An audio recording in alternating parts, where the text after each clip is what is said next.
Bapak Ibu yang dirahmati Allah, kalau manusia perintahnya menjaga halal thayyibah. Tapi lihat, ketika perintah itu ditujukan untuk orang mukmin, ya ayyuhalladzina amanu, wahai orang-orang yang beriman, kulu min thayyibat. Ya, kalau ya ayyuhar rusulu kulu minat thayyibat, wahai para rasul makanlah yang thayyib. Wahai orang yang beriman, makanlah yang thayyib. Kok nggak ada kalimat halalnya? Ada yang bisa menjawab, Ibu? Bapak? Pasti halal gitu, Ustaz. Ya, kalau orang mukmin mesti halal, enggak, sudah terjamin itu. Wahai orang-orang yang beriman, makanlah yang thayyib. Bukan hanya halal, halalnya enggak tersebut di situ. Ya, ketika perintahnya wahai sekalian manusia, makanlah yang halalan thayyibah. Tapi perintah untuk orang mukmin, wahai orang-orang yang beriman, makanlah yang thayyib. Perintah kepada Rasul, makanlah yang thayyib. Jelas Bapak Ibu? Jelas mboten? Berarti kalau orang mukmin sudah jelas halalnya tanpa diragukan. Lah kalau menjadi orang mukmin kok halalnya masih maju mundur, berarti masih pada taraf manusia, karena yang mendapatkan perintah halalan thayyibah itu manusia. Tapi kalau udah mukmin, perintahnya orang mukmin apa? Makanlah yang thayyib. Lah halalnya udah otomatis halal. Bismillahirrahmanirrahim. Assalamualaikum warahmatullahi wabarakatuh. Innal hamdalillah nahmaduhu wa nasta'inuhu wa nastaghfiruh wa na'udzu billahi min syururi anfusina wa min sayyiati a'malina. May yahdihillahu fala mudhillalah wa man yudlil fala hadiyalah. Asyhadu an la ilaha illallah wahdahu la syarikalah wa asyhadu anna Muhammadan abduhu wa rasuluh, amma ba'du. Ingkang satu kinurmatan Ustadz Suwondo ABKV MPD, ingkang satu kinurmatan sesepuh bini sepuh jamaah pengawasan Ahad Enjang rahimakumullah. Kanthi tansah muji syukur wonten ngarsa dalam Allah Subhanahu wa taala ingkang sampun hangayomi lampah panjenengan dalasan kula satemah saged kempal manunggal wonten majelis punika kanthi winantu wonten ing karaharjan. Shalawat salam mugi katetepaken dumateng Baginda Nabi Agung Muhammad sallallahu alaihi wasallam, dumateng keluarganipun, dumateng tabiin, tabiut, lan mugi-mugi lumuntur saha lumintir dumateng panjenengan dalasan kula. Amin amin Allahumma amin. Bapak Ibu rahimakumullah, pengasan wonten ing enjang menika ingkang sepindah pambuka ingkang angka kalih pengawasan, ingkang angka 3 sesi tanya jawab, ingkang angka sekawan panutup. Semoga marwakani adicara pengawasan wonten ing enjang punika kita buka kanthi wawasan basmalah sesarengan. Bismillahirrahmanirrahim. Adicara ingkang angka kalih menika pengawasan ingkang badhe atur pangandikan Ustadz Suwondo. Katur panjenenganipun wekdal sapangenan kaaturaken sumangga. Bismillahirrahmanirrahim. Assalamualaikum warahmatullahi wabarakatuh. Waalaikumsalam warahmatullahi wabarakatuh. Aswahna wa aswahal mulku lillahi walhamdulillah لا إله إلا الله وحده لا شريك له له الملك وله الحمد وهو على كل شيء قدير أصبحنا على فطرة الإسلام وعلى كلمة الإخلاص وعلى دين نبينا محمد صلى الله عليه وسلم وعلى ملة أبينا إبراهيم حنيفا مسلما وما كان من المشركين أشهد أن لا إله إلا الله وحده لا شريك له وأشهد أن محمدا عبده ونبيه ورسوله صادق الوعد الأمين يقول الله تعالى في كتابه الكريم أعوذ بالله من الشيطان الرجيم بسم الله الرحمن الرحيم يا أيها الذين آمنوا اتقوا الله حق تقاته ولا تموتن إلا وأنتم مسلمون وقال يا أيها الذين آمنوا اتقوا الله وقولوا قولا سديدا يصلح لكم أعمالكم ويغفر لكم ذنوبكم ومن يطع الله ورسوله فقد فاز فوزا عظيما وقال رسول الله صلى الله عليه وسلم اتق الله حيثما كنت وأتبع السيئة الحسنة تمحوها وخالق الناس بخلق حسن أما بعد. Yang senantiasa kami muliakan para alim, para ustadzah yang semoga selalu diberkahi ilmu-ilmunya untuk kita semuanya. Yang kami hormati segenap pimpinan cabang Muhammadiyah Keranggan yang senantiasa Allah rahmati, segenap takmir masjid Ar-Rahmah yang semoga senantiasa Allah berikan keberkahan, Bapak Ibu jamaah kuliah Ahad pagi rahimani wa rahimakumullah. Syukur alhamdulillah atas segala limpahan nikmat yang Allah Subhanahu wa taala berikan untuk kita semuanya. Di kesempatan pagi hari ini Allah hadirkan kita dalam keadaan insyaallah sehat walafiat. Semoga ini bagian daripada kita menyehatkan jiwa kita, menyehatkan badan kita dalam rangka meningkatkan kualitas ibadah kepada Allah Subhanahu wa taala. Tidak hanya kuantitas banyaknya ibadah, tapi kualitas ibadah itu sendiri. Bukan sekedar banyak sholat, tapi setiap satu sholatnya ada satu nilai kualitas kekhusyuan yang lebih.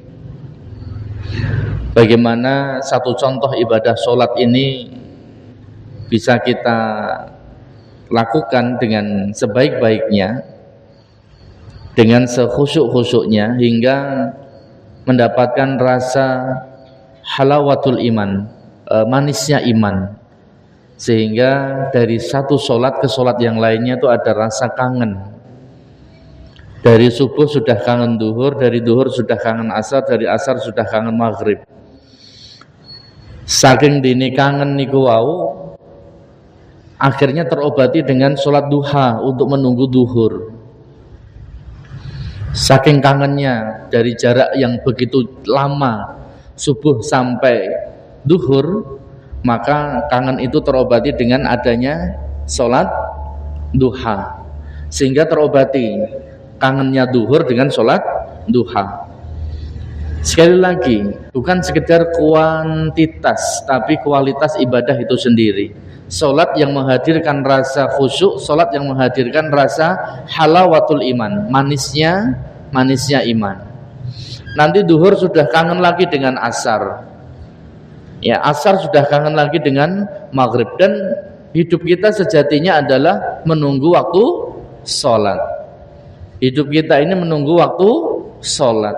Selingannya apa? Selingannya mencari ma'isyah, Selingannya apa? Selingannya mencari penghidupan untuk menghidupi kita supaya tegak badan ini, supaya bisa beribadah. Jadi niat kerjanya itu adalah supaya tegak hidup rumah tangga, bisa mencari makan, bisa mencari sandang papan pangan. Untuk apa? Untuk bisa lebih baik ibadahnya kepada Allah Subhanahu wa ta'ala. Sehingga nanti tidak masuk kategori dunya kok digolek wae, enggak masuk kategori itu. Ya, dunya kok digolek wae, enggak apa-apa, nyari dunia boleh. Ya, sebanyak-banyaknya boleh. Ya, wabtaghi fima ataqallahu daral akhirah wa la tansa nasibaka minad dunya. Akhirat yang selalu kita cari pun jangan sampai lupa kita mencari dunia. Dunia boleh nggak kita cari? Boleh. Dengan kita mencari dunia yang begitu luar biasa, supaya tidak termasuk orang-orang yang lalai dari mencari dunia, maka mencarinya dunia kita niatkan untuk ibadah.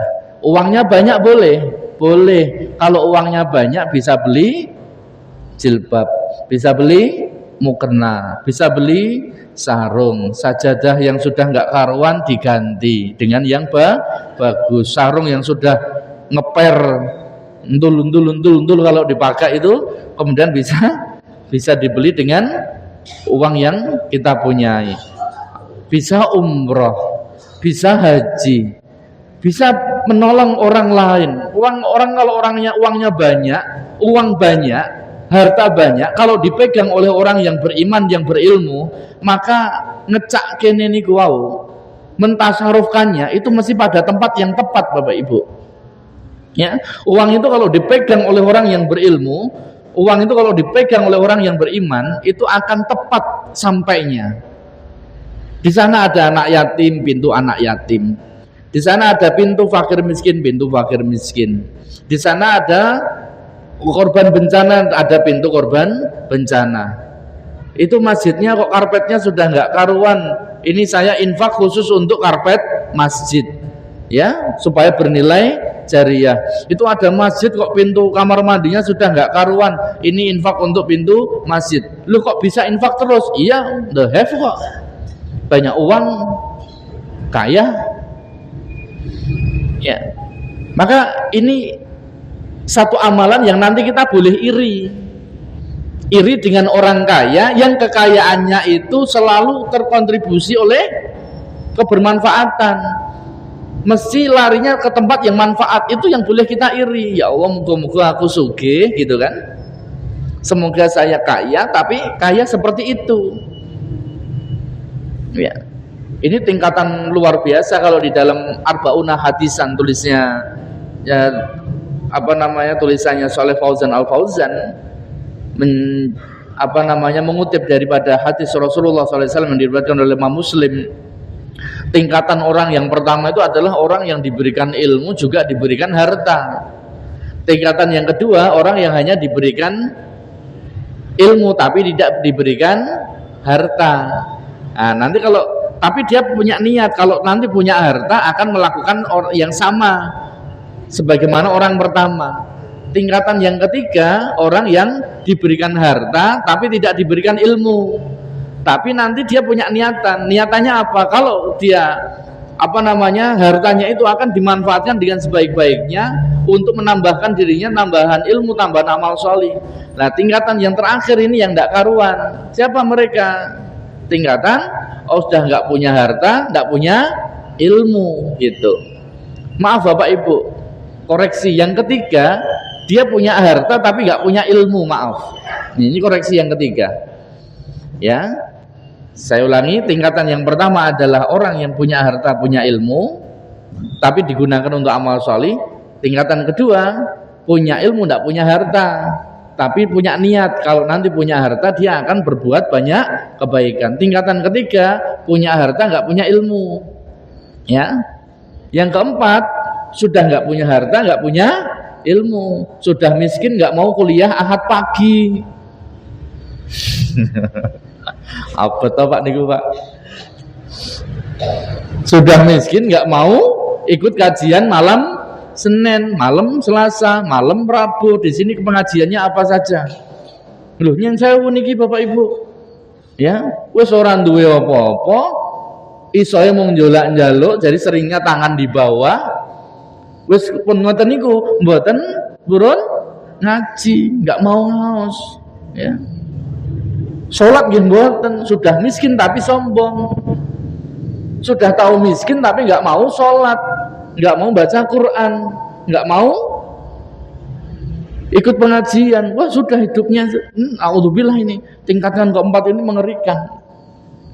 Masih mending kalau enggak punya harta kemudian masih mau ikut ngaji, sholatnya diperbaiki, ya Qur'annya diperbaiki, kehidupannya diperbaiki. Kalau dia mau memperbaiki hubungannya kepada Allah Subhanahu wa taala, maka kehidupannya akan diperbaiki oleh Allah, ya. Bapak Ibu yang dirahmati Allah Subhanahu wa taala, di kesempatan pagi hari ini semoga kita bersama-sama saling mudzakarah, ya, saling mengingatkan, terutama untuk diri saya pribadi dan panjenengan semuanya, selalu meningkatkan nilai takwa di sisi Allah Subhanahu wa taala. Karena labilnya iman kita, kadang turun, kadang naik, kadang solihah, kadang nanti solihahnya sudah hilang, ya. Kadang-kadang nanti semangat, kadang-kadang nanti menurun. Maka ketakwaan itu selalu continue untuk diingatkan. Kalau bapak-bapak insya Allah sudah selalu diingatkan. Di mana? Di hari Jumat, ya, oleh khotib, ya. Yang ketiga kalinya, tak lupa khotib mewasiatkan untuk diri khotib pribadi dan jamaah sekalian untuk meningkatkan ketakwaan kepada Allah Subhanahu wa taala. Nah, karena ibu-ibu enggak Jumatan kan diingatkannya ya setiap kuliah Ahad pagi, ya. Walaupun setiap hari kita diingatkan dengan nilai-nilai ketakwaan. Salat dan salam Allah semoga senantiasa terlimpah kepada Nabiullah Muhammad sallallahu alaihi wasallam beserta para keluarga, para sahabat radhiyallahu anhum ajmain, dan semoga kita bagian dari umat yang kelak mendapatkan syafaatnya dengan izin Allah Subhanahu wa taala. Asatidzah yang dirahmati Allah, Bapak Ibu rahimani wa rahimakumullah. Mari kita bersama-sama mengkaji satu permasalahan, satu bab tentang pentingnya menjaga makanan yang halal. Okay. Pentingnya menjaga makanan yang halal. Beberapa bulan lalu, alhamdulillah, untuk rumah sakit PKU, ya, kedatangan dari MUI, dari Kemenak untuk audit halal gizi, ya.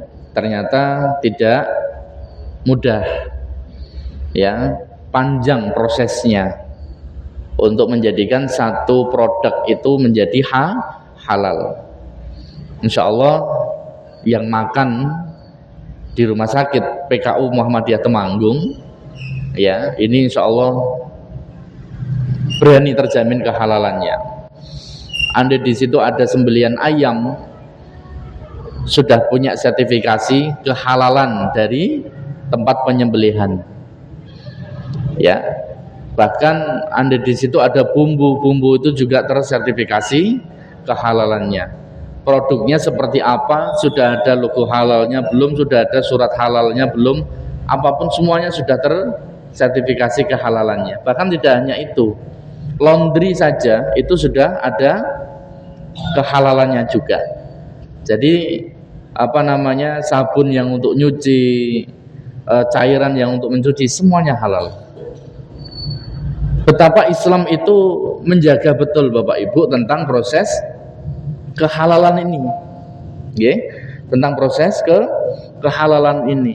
Bahkan dalam standarisasi rumah sakit kami ini ada satu bab tentang bukti kehalalan, apa yang dijual di koperasi, apa yang dijual di kantin, siapa yang nitip juga harus betul-betul terbukti kehalalannya. Nyun sewu Bapak Ibu yang dirahmati Allah, Berani menjaminkah ketika kita membeli sesuatu makanan, maaf mungkin di pinggir jalan, kemudian itu sudah terjamin kehalalannya? Selama ini kita hanya membeli dengan dasar husnudzon ketika yang berjualan adalah seorang muslim, berjualan muslim. Pun demikian, Anda yang berjualan non muslim pun ketika kita membeli makanan yang memang produknya tidak mengandung daging-dagingan. Ya, saking dini Islam mengajarkan seseorang itu hendaklah menjaga dari perkara-perkara yang haram, kemudian mendekat kepada perkara-perkara yang halal. Ternyata Bapak Ibu, perintah makan halal, perintah makan yang thayyib ini oleh Rasulullah SAW diberitahukan, ya, bahwa memberitahukan beliau bahwa ini perintah Allah Subhanahu wa taala untuk para nabi dan rasul. Jadi para nabi dan rasul itu mendapatkan perintah untuk makanan-makanan yang halal. Jadi bukan hanya untuk kita, nabi dan rasul pun mendapatkan perintah untuk memakan makanan yang halal, Bapak Ibu. Nah, nanti ada beberapa ayat Masya Allah luar biasa. Ketika Allah berfirman dengan kalimat ya ayyuhan nas, wahai sekalian manusia, makanlah dari rezeki Allah Subhanahu wa taala halalan thayyiban. Gitu. Kalau perintahnya kepada manusia, ini perintahnya adalah makan halalan thayyibah. Karena berarti bukan hanya muslim saja. Perintahnya manusia secara umum, ayo makanlah yang halal-halal gitu. Berarti kan bukan dasar, bukan dasar masalah agama kamu apa, agama saya apa, bukan. Ya. Sehingga tidak ada istilah ini makanan non-Islam, ya, bukan.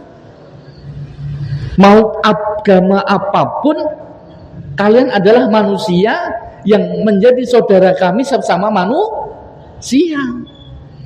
Ayo makan makanan yang halal gitu. Bukan berarti makanan yang haram itu untuk non-Islam, bukan.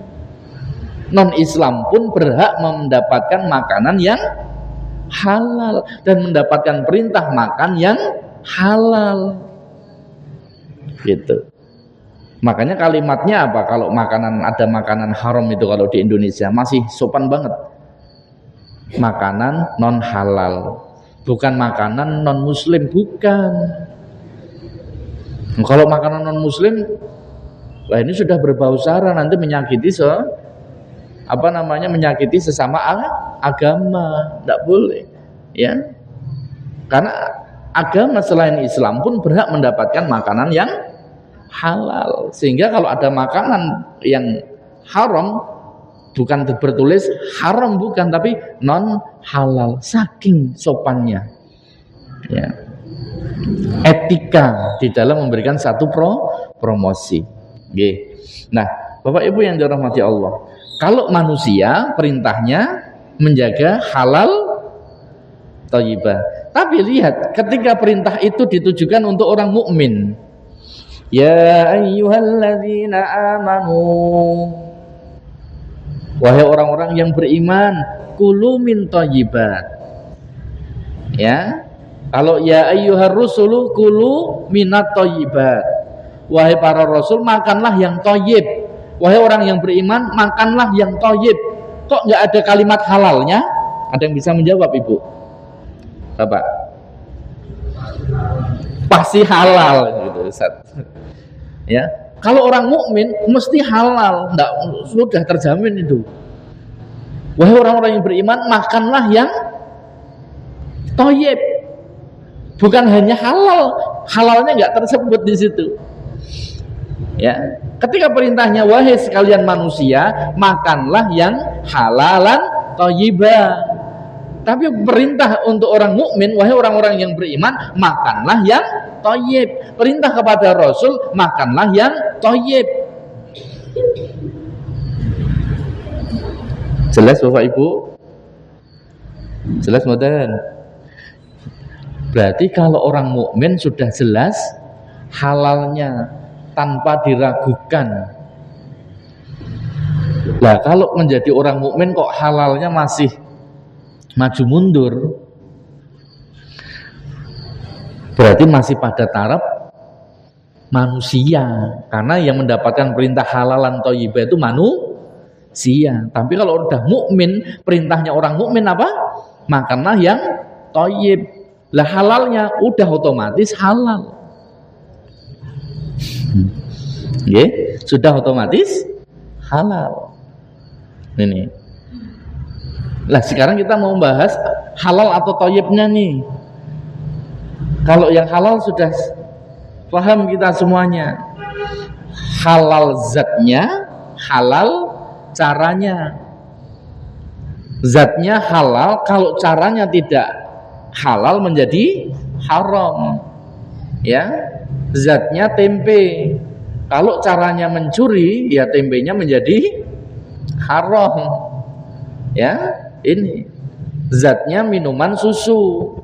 Kalau susunya mencuri, maka menjadi haram susu itu. Karena caranya bukan zatnya. Jadi bisa zatnya, bisa caranya. Caranya mencari seperti apa? Pekerjaannya halal, tapi kalau caranya ada ngapusi, maka bisa menjadi haram. Maka sering saya katakan, jujurlah kita di dalam bekerja, dan itu juga perintah Rasul. Ya, wa ajmilu fit thalab, kata Rasulullah, dan perbaguslah kalian dalam mencari rezeki. Perbaguslah itu apa? Ya profesional, ya jujur, ya baik. Jadi kalau mencari rezeki itu yang baik. Berjualan, kenapa harus marah-marah kalau berjualan? Orang nggak jadi beli ya nggak apa-apa, yang sabar. Pripun pun nawari mawon pun ngalor ngidul ngasih seperempat jam sampai setengah jam, yo ditawari yo tak jipuk nih, bareng ngono ra sida tuku. Yang nggih mboten napa-napa, yang sabar. Dari kesabaran itu, andai nanti siapa yang beli, Allah mengganti dengan pembeli yang lain. Itu dengan yang lebih baik. Kita tidak tahu Bapak Ibu. Ya, kita punya warung nih, warung makan, apapun lah. Tiba-tiba ada mobil, banyak. Wah, kita sudah sunudon itu, alhamdulillah. Ini mesti satu rombongan masuk warung saya semuanya. Ya, ternyata masuk warung sebelah. Ya. Ada warung sebelah ki mbok parkirin ning kono. Ya enggak apa-apa, enggak usah.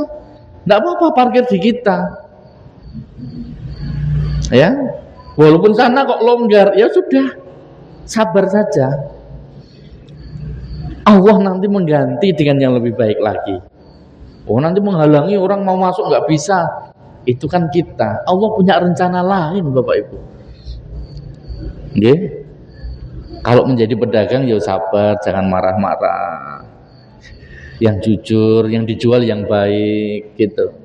Menjadi guru juga menjadi guru yang baik, menjadi pekerja kantor ya pegawai yang baik gitu. Intinya semuanya harus baik.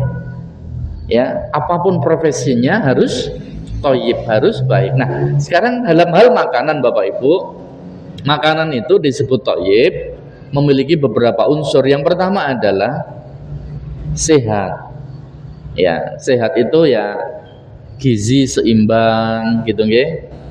Makanan yang tidak mendatangkan penyakit, aman bagi tubuh, tidak tercampur najis, tidak kadaluarsa gitu. Itu thayyib. Insya Allah kita bisa mencerna nih satu persatu nih.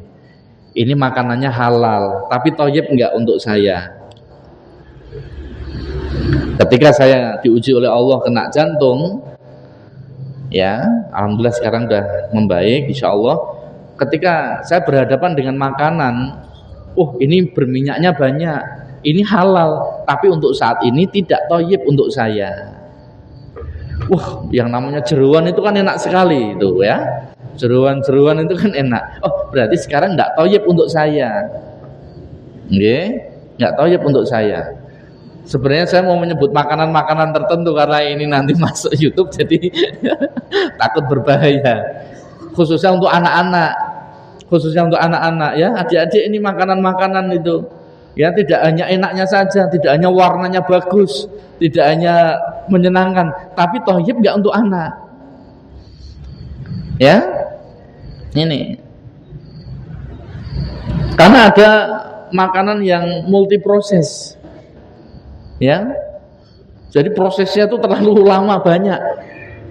Juga ada makanan belum nanti pewarnanya, belum nanti pengawetnya, gitu kan? Halal, tapi saat itu thayyib enggak gitu. Allah wong biyen dipakani ngene wae ora apa-apa kok. Nah, biasanya kan dibanding-bandingkan dengan wong biyen gitu.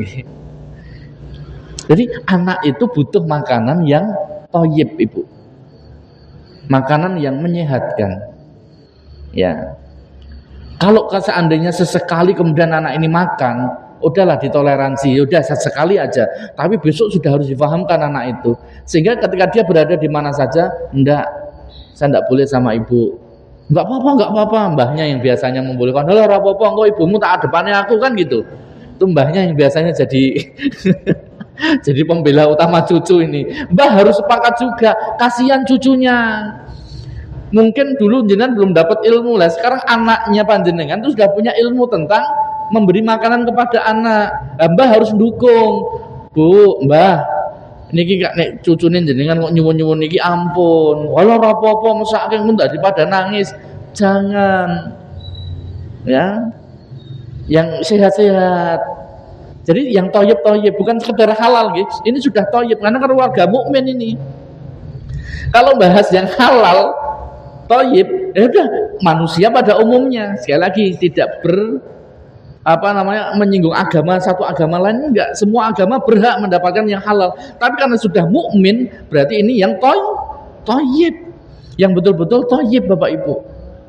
Nah, kethayyiban inilah yang harus kita jaga. Berarti thayyib yang pertama adalah yang mengandung makanan sehat. Sehat, gizi yang seimbang, ya, betul-betul bisa menegakkan tubuh ini dengan sehatnya. Bisa tubuh ini tegak, bisa untuk beribadah. Dan kita melihat kondisi kita masing-masing. Oh, saya sudah usia begini, berarti makanan saya sudah yang begini, seperti ini, gitu kan? Durian niku halal napa mboten? Wah, durian halal. Thayyib? Nah, tergantung. Tergantung untuk siapa durian itu menjadi thayyib, untuk siapa durian itu tidak menjadi thayyib. Bukan berarti tidak halal, tapi thayyib untuk siapa dulu. Yang kedua, unsur kethayyiban, thayyib adalah bersih. Bersih itu apa? Higienis, tidak kotor, tidak menjijikkan, gitu nggih. Saya pernah masuk di satu warung makan gitu ya. Ketika mau mengambil ayam, ternyata di situ ada telur lalat itu. Kok ada telur lalat ya? Nah, maka ya ini kalau yang makan orang tidak tanggung jawab langsung di video, langsung diviralkan. Jangan makan di warung ini, ada lalatnya gitu kan? Ada telek lalatnya. Ya, karena kita orang baik, ya kita bilang sama pemiliknya, Pak, ayo tak ajak. Ini Pak yang kena telur lalat ini tolong diambil ya, karena yang lain tidak kena, sudah aman dah, ini aja yang diambil. Oh iya Pak, makasih, senang diberi masukan gitu ya. Oh berarti ini tidak thayyib ini karena ada telur lalatnya. Begitu juga dengan makanan yang sudah tercampur dengan kotoran-kotoran, tidak higienis, caranya seperti apa, kita kan bisa menjaga, kita tahu insya Allah ya. Makanya kalau ada makanan jatuh, belum 5 menit kan, 5 menit atau 5 detik, 5 menit belum, standarnya berapa menit tergantung jatuhnya di mana kan gitu ya enggak. Nah kalau jatuhnya di lantai yang biasa diinjak-injak kan ya enggak perlu menit-menit kan gitu. Udah kotor dia enggak usah diambil lah. Kalau jatuhnya di karpet masjid ya insya Allah bersih, dah dibersihin sedikit, makan bismillah tombo toko loro lunga kan gitu. Okay. Yang ketiga, termasuk yang thayyib adalah tidak berlebihan. Okay. Tidak berlebihan, mengkonsumsi makanan secukupnya. Termasuk tidak berlebihan di sini adalah untuk menghindari tabdzir, mubadzir. terutama saat walimahan. Nun sewu niki Bapak Ibu, walimahan itu kalau prasmanan kita tahu porsi kita seberapa, ambil secukupnya mana yang kita makan. Jangan sampai kita sudah mengambil terus kita sisakan. Makanya Rasulullah mengatakan sebaik-baik makanan walimah itu untuk yang fakir miskin. Ya, kenapa? Insya Allah kalau yang makan fakir miskin, makanan walimahan ini insya Allah tetap habis. Bukan maaf ya merendahkan fakir miskinnya, bukan, karena memang betul-betul apa dalam kehidupannya butuh itu. Nah kalau orang kaya kadang-kadang saya makanan sudah ngambil nanti disisain, makanan sudah ngambil dibuang, makanan diambil. Coba acara-acara tertentu Bapak Ibu, ini nasihat untuk kita semuanya. Acara pengajian ada minumannya air mineral, apa namanya, entah yang besar atau yang kecil, ya. Habis minum taruh, nanti lupa, terus nanti ngambil lagi di sana, nanti lupa lagi, nanti ngambil lagi. Coba satu mineral sisa segini saja, ini kalau dikumpulkan Bapak Ibu bisa jadi 5 galon loh. Di sana satu sisi saudara kita ada yang kekurangan air, saudara kita ada yang kekurangan air minum, bahkan untuk beli air saja harus sampai seperti apa upayanya. Di sini kita mentakdirkan air minum. Air kemasan sudah dibuat kecil ini oleh pabrik, biar satu kali minum habis. Ya tetap ada yang nggak habis juga. Terus buat apa kita buka kemudian hanya ditaruh saja? Harusnya gimana? Harusnya ketika buka ditaruh kasih nama atau enggak di kantong. Nanti kalau butuh minum lagi. Jangan sampai tabdzir, tidak toyib jadinya kita. Karena berlebihan makanan itu juga tidak toyib, berlebihan makanan. Porsi kita itu apa sih? 1 piring atau setengah piring? Nah, kita bisa melihat masing-masing kita. Oh, saya insya Allah kalau setengah piring udah cukup, berarti saya ngambilnya nggak usah lebih. Biar toyib, biar makanan sepertiga di kita air, sepertiga makanan, sepertiga udara itu biar bisa baik itu. Betapa Allah sudah dengan kemahatauannya Allah Subhanahu wa taala untuk tubuh kita itu sampai diajari sedemikian rupa loh Bapak Ibu. Kamu biar bisa menjadi manusia yang tegak, bisa menjadi manusia yang baik. Kemudian Allah mengatakan biar mukmin yang sehat, mukmin yang baik. Mohon maaf ini Bapak Ibu yang dirahmati Allah. Ini juga pelajaran untuk diri saya sendiri. Ya, dan termasuk para ustadz juga ini, Ustadz Saifuddin, Ustadz Suwanta dan ustadz-ustadz yang lain. Agar apa? Agar betul-betul menjaga makanan, khususnya ketika diundang kemudian mendapatkan makanan. Pengajiannya malam, ya kan? Makanannya malam coba. Selesai pengajian, saya pernah ngisi pengajian di daerah Wonosobo Bapak Ibu. Ustadz nanti maghrib sampai di sini ya. Maghrib saya sampai di sana. Alhamdulillah. Pengajiannya mulai jam berapa saya naik ke panggung? Jam 11:30 malam. Saya itu jam 6 saya harus sudah sampai sana karena permintaan panitia. Saya kira habis isya mulai. Dan uniknya, Masya Allah ini luar biasa rezeki di sana itu. Ustadz, dahar dulu. Habis isya makan. Ya. Maaf, habis maghrib makan dulu. Habis maghrib makan dulu. Nanti habis isya langsung ke tempat acara. Ya, karena tampilannya banyak sekali yang sambutan dan sebagainya. 11:30. Tapi jamaahnya masih full. Jamaah masih full. Karena 11:30 saya berpikir ini ngajinya sampai jam 12 sajalah. Ternyata jam 12 saya ketika mau tutup belum. Tambah waktunya, akhirnya sampai 12:30. Saya takut mendolimi jam 12:30. Setelah 12:30 selesai, ternyata sudah disiapkan menu baru lagi. Bukan yang menu tadi maghrib, bukan. Sebelum pulang makan dulu. Ini nggak makan, ini sahur namanya. Saya melihat beberapa asatidzah kita, mungkin ada yang diuji dengan gula, diuji dengan kolesterol, diuji dengan asam urat, Ya, boleh jadi itu karena kasih sayang jamaah kepada para ustadz itu tadi. Karena sayangnya, karena Ustaz makan dulu, Ustaz minum ini dulu, Ustaz. Padahal sudah jam 8 malam, 9 malam. Kalau nggak dikasih makan, kok habis ngisi pengajian. Yang Ustaznya juga mikir, sebenarnya saya sudah berhenti makan jam 5 sore tadi. Ini kalau nggak tak makan, kok jamaah sudah menyiapkan. Kalau nggak dimakan kok kasihan. Padahal kalau nanti saya makan, saya nggak karuan kan gitu. Oh, ini kayak curhat ya Bu ya. Tapi ini untuk kebaikan para ustadz-ustadz kita juga kebaikan untuk panjenengan semuanya juga. Saling mengerti saja. Oke. Kalaupun memberi makanan ya sudah, tidak usah yang berlebih-lebihan gitu ya. Ini. Jadi secukupnya saja. Mungkin suatu saat kalau saya diundang di Keranggan di malam hari gitu kan, udah nggak usah disiapkan nasi goreng, nggak usah disiapkan ayam-ayaman, nggak usah. Ya, kalau saya malam nanti ngaji kok di Keranggan gitu, siapkan air putih hangat itu sudah cukup insya Allah. Ngaten Pak Suwanta. Jadi nggak usah disiapkan ingkung, rendang, apalagi makan malam, nggak usah. Saya sudah berhenti makan jam 5 sore insya Allah. Ini. Nah, Bapak Ibu yang dirahmati Allah, yang keempat, toyibnya adalah unsur ketoiban yang keempat adalah memenuhi kebutuhan psikologis. Nah, Masya Allah ya, makanan yang lezat, disukai dan tidak menimbulkan maldharat secara mental. Jadi lihat makanan sudah pusing dulu ya, ndak usah dilihat.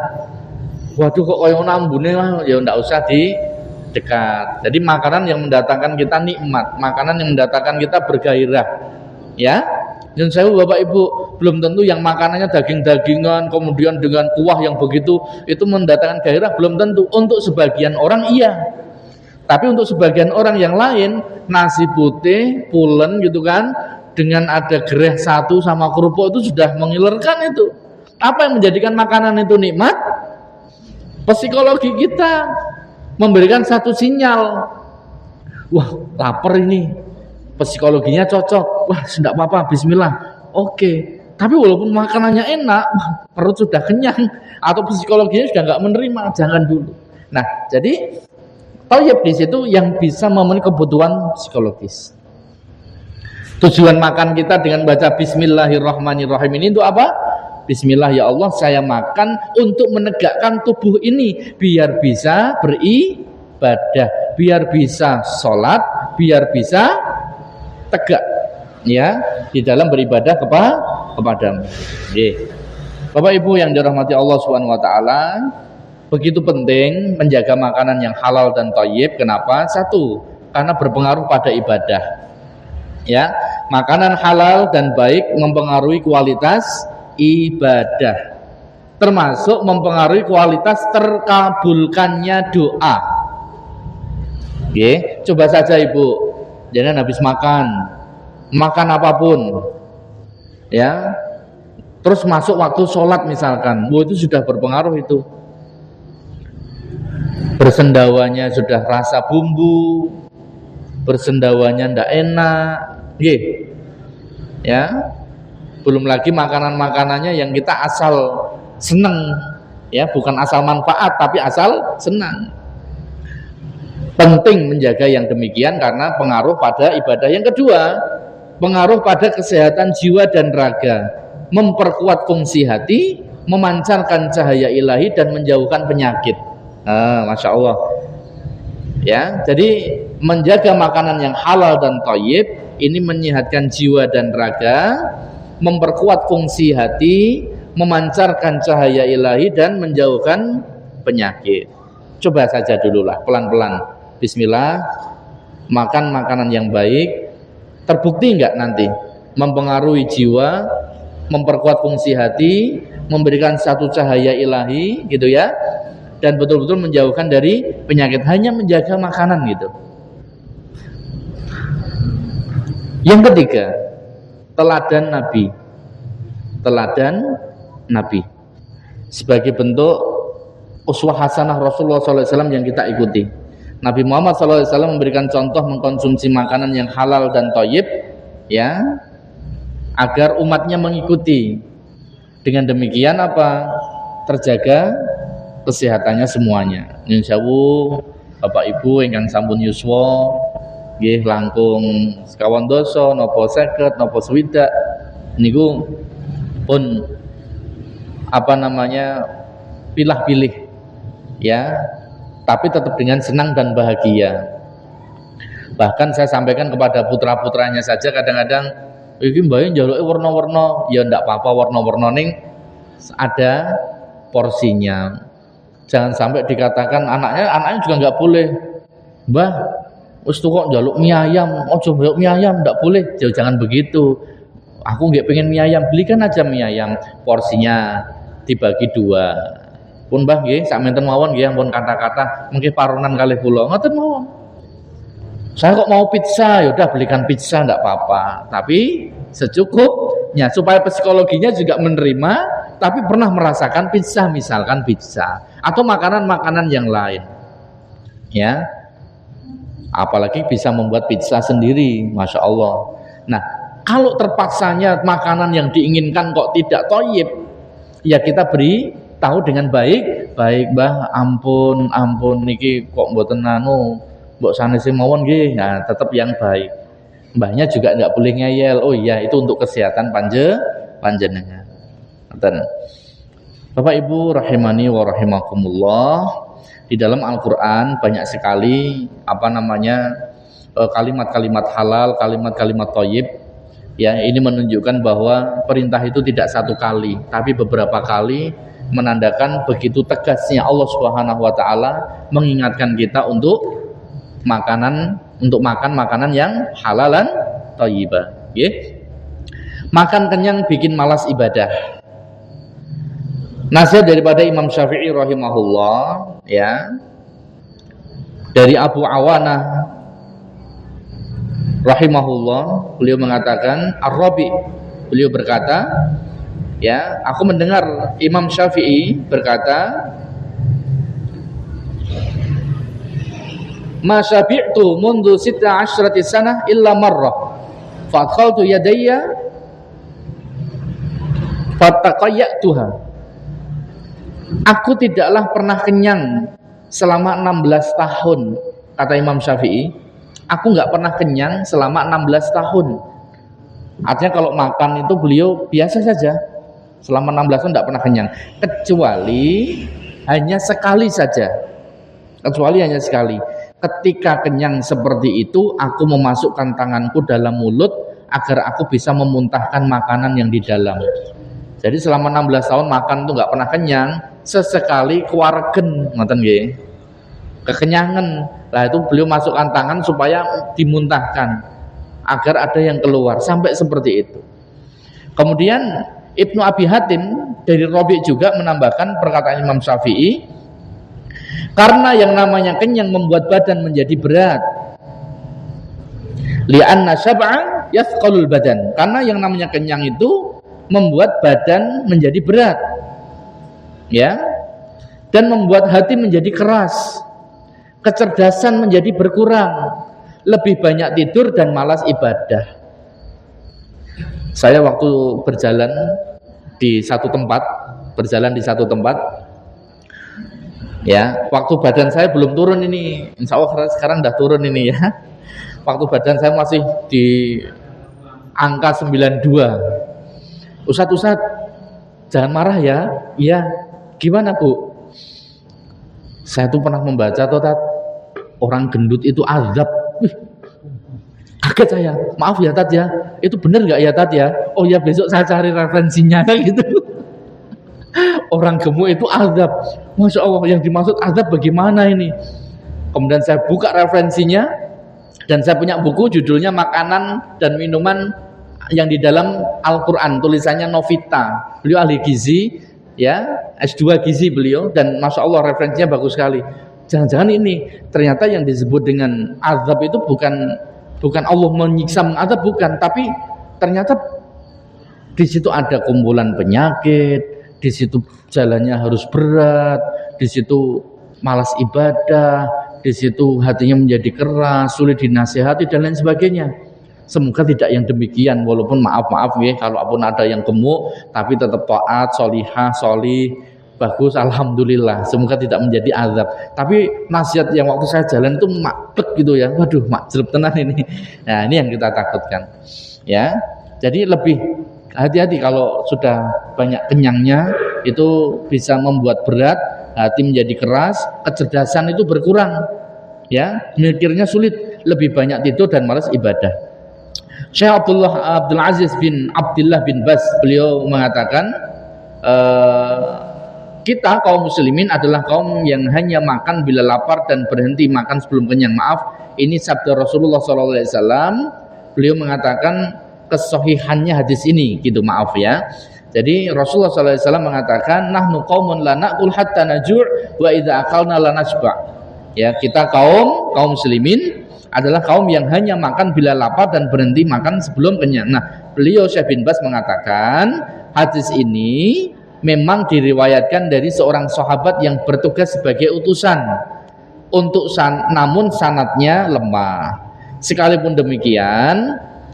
demikian, hadis ini boleh nggak untuk kita jadikan sebagai standar? Boleh. Kita kaum muslimin kalau makan ya bila lapar dan berhenti sebelum kenyang. Coba kita amalkan bersama ya. Yang terakhir Bapak Ibu rahimani wa rahimakumullah, yang terakhir kita akan merenungi satu surah An-Nur ayat 61. Ya. An-Nur ayat 61. Kalau ayat-ayat tentang halalan thayyibah nanti bisa bisa dibuka di rumah ya. Bisa dibuka di rumah. Ada di Al-Baqarah 172, ada di Al-Baqarah 164 atau 168 kalau tidak salah ya. Kemudian ada Al-Mu'minun ayat 51 ya. Ini banyak contoh-contoh ayat. Sekarang kita mau yang terakhir, kita mau mengkaji satu surah An-Nur ayat 61 ya. Saya bacakan artinya. Tidak kita bacakan ayatnya, saya bacakan artinya saja. Tidak ada halangan bagi orang buta, tidak pula bagi orang pincang, tidak pula bagi orang sakit, dan tidak pula bagi dirimu sendiri makan bersama-sama mereka. Jadi nggak ada masalah, nggak ada dosa bagi orang buta, orang pincang, orang sakit. Nggak ada masalah dengan tiga ini. Dan tidak pula masalah bagi dirimu sendiri makan bersama mereka. Di rumah kamu sendiri, di rumah bapak-bapakmu, di rumah ibu-ibumu, di rumah saudara-saudaramu yang laki-laki, di rumah saudaramu yang perempuan, di rumah saudara bapakmu yang laki, di rumah saudara bapakmu yang perempuan, Pak D, Bude gitu ya. Di rumah saudara ibumu yang laki-laki, di rumah saudara ibumu yang perempuan, Pak D, Bude juga, Pak Lek, Bule juga. Di rumah yang kamu miliki kuncinya atau di rumah kawan-kawanmu, tidak ada halangan bagi kamu makan bersama-sama mereka atau sendirian. Maka apabila kamu memasuki satu rumah dari rumah-rumah tadi, ya, hendaklah kamu memberi salam kepada penghuninya. Jadi rumah-rumah yang tadi saya sebutkan Bapak Ibu, rumah saudara bapak, rumah saudara ibu, laki-laki maupun yang perempuan, kita kalau masuk ke rumah itu memberi salam. Memberi salam. Nah, pemberian salam yang ditetapkan dari sisi Allah Subhanahu wa taala, yang diberi berkah yang baik. Demikianlah Allah menjelaskan ayat-ayatnya bagimu agar kamu memahami. Sehingga tidak cukup assalamualaikum ya, karena Allah sudah menetapkan satu keberkahan di sisi Allah. Jadi kalimat salamnya bagaimana? Assalamualaikum warahmatullahi wabarakatuh. Assalamualaikum warahmatullahi wabarakatuh. Nah, kalau kemudian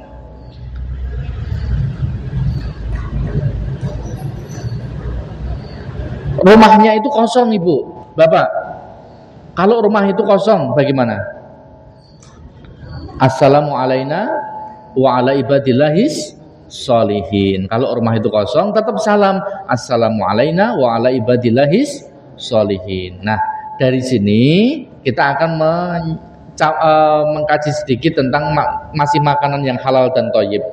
Bapak Ibu, makan yang baik adalah makan yang berjamaah.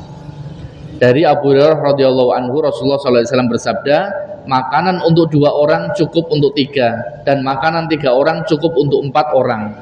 Makanan 1 bisa untuk 2 orang. Ini menegaskan bahwa kalau makan itu jangan sendirian.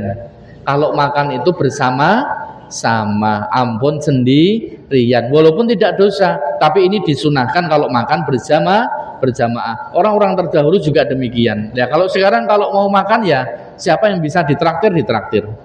Siapa yang mau bisa diajak makan, ayo makan ini, saya ada makan, ayo makan bareng, jangan sendirian. Nggih. Nah, makanan 1 orang sebenarnya cukup untuk 2, makanan 2 sebenarnya cukup untuk 4, dan makanan 4 sebenarnya cukup untuk 8. Ini dari riwayat Imam Muslim. Nggih, makanan untuk Imam Muslim. Sehingga monggo kita bersama-sama selain makanan halal dan thayyib yang sudah kita ada dan kita siapkan, mari kalau makan jangan sendirian. Kalau makan dihabiskan enggak? Dihabiskan. Bahkan Rasulullah biasa menjilat. Bahkan pernah terjilatkan juga oleh Ibunda Aisyah. Saking bersihnya berarti beliau. Jadi kalau makan itu betul-betul ya bersih, tidak ada mubadirnya sama sekali. Kayak nggak usah dicuci gitu loh ibaratnya.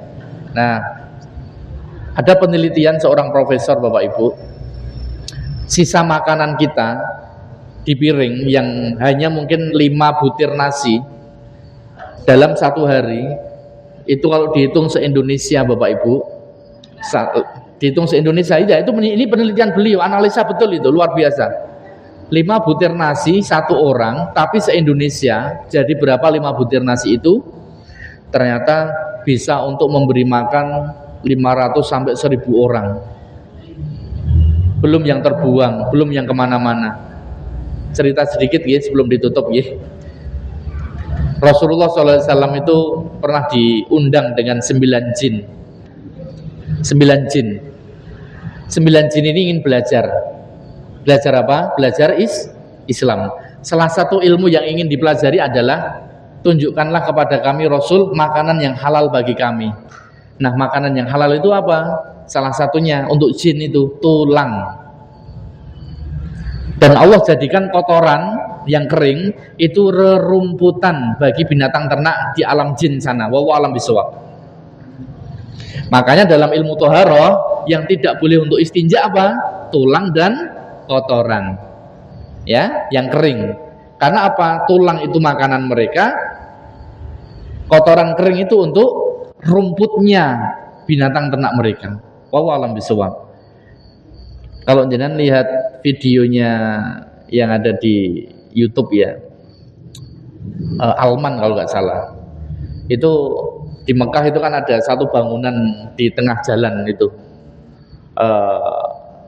Kebetulan untuk yang ini saya nggak lewat. Kalau yang lewat saya yang Masjid Jin. Masjid Jin itu kita mesti lewat. Ya, Masjid Al Jin itu. Nah, yang rumah ini itu ada alat-alat berat itu nggak bisa merobohkan karena mau dibuat jalan. Ya, mesti rusak. Wallahu a'lam bishawab. Karena memang itu rumah jin juga. Nah, alhamdulillah Ustadz Faizar ini wallahu a'lam kayaknya ingin membuktikan juga ini ya. Kalau video ini terdengar sampai beliau, karena beliau juga me-YouTube-kan diri beliau juga memberikan satu komentar kalau Allah takdirkan bisa diskusi di sana barangkali wallahu a'lam. Nah, di sekitar rumah itu banyak tulang-tulangnya Ibu. Ya, berarti dipastikan bahwa kalau bangunan kosong kok banyak tulang-tulangnya, semoga saja yang berada di situ adalah jin muslim. Karena kalau jin kafir enggak seperti itu. Jin kafir itu makanannya kotor. Ya, kalau jin muslim bersih. Ya. Kalau makan ayam tulang lunak, jangan dihabisin tulangnya ya, Bu. Tulangnya disisakan ya. Kalau makan ikan, durinya jangan dikrokoti ya Bu. Sisakan durinya. Ya, untuk saudara kita muslim yang dari bangsa jin biar bisa makan. Mentang-mentang ayam tulang lunak langsung dimakan sak tulang-tulangnya, Pak. Waduh ya Allah, dan manusia ini kebangetan ini. Disisakan. Ya. Dan di bawah masjid daerah Mekah itu ada kan namanya Subbatul Jin itu. Subbatul Jin itu perkampungan jin. Dan itu ada pelangnya juga. Ada pengamun juga. Ya, semoga jin-jin muslim saja yang berada di sana. Oh, alam bisawab, Bapak Ibu yang dirahmati Allah, semoga dari kajian Ahad pagi ini kita bersama-sama tahu, belajar, semakin hati-hati lagi untuk pilih-pilih makanan. Pastikan yang kita makan adalah makanan yang bukan hanya sekedar halal zat dan caranya, tapi juga thayyib, supaya tubuh ini bisa tegak ibadah kepada Allah, diberikan usia yang berkah oleh Allah Subhanahu wa ta'ala. Hati-hati ketika memilah-milih makanan. Falyanzuril insanu ila ta'ami.